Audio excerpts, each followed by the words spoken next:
पंतप्रधान नरेंद्र मोदी यांची घानाच्या अध्यक्षांबरोबर द्विपक्षीय तसंच शिष्टमंडळस्तरीय चर्चा. भारत आणि घाना यांच्यात 4 सामंजस्य करारांवर स्वाक्षऱ्या.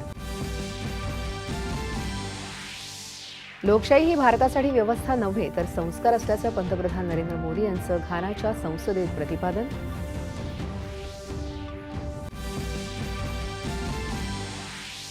पंतप्रधान नरेंद्र मोदी यांचा घानाच्या सर्वोच्च पुरस्कारानं सन्मान. भारत आणि घाना यांच्या युवा वर्गाला आणि दोन्ही देशांच्या सांस्कृतिक विविधतेला हा पुरस्कार समर्पित. पंतप्रधानांची भावना. राज्यात पोस्ट किंवा कुरिअरद्वारे अंमली पदार्थांची विक्री होऊ नये यासाठी पोस्टासह सर्व कुरिअर कंपन्यांना नोटीस. मुख्यमंत्र्यांची विधान परिषदेत माहिती.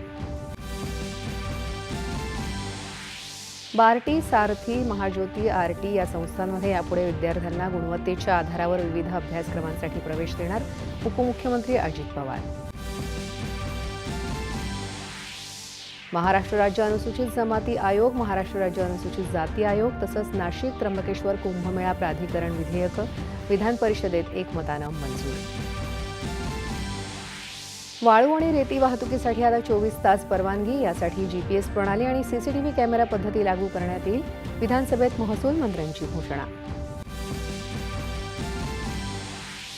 आषाढी एकादशीच्या पार्श्वभूमीवर पंढरपुरातल्या तयारीचा उपमुख्यमंत्री एकनाथ शिंदे यांनी घेतला आढावा. वारकऱ्यांसाठीच्या सोयीसुविधांची केली प्रत्यक्ष पाहणी. आषाढी एकादशीसाठी संतांच्या पालख्या पंढरपूर तालुक्यात दाखल. संत सोपान काका आणि ज्ञानेश्वर महाराज पालखी यांच्या बंधुभेटीचा झाला सोहळा.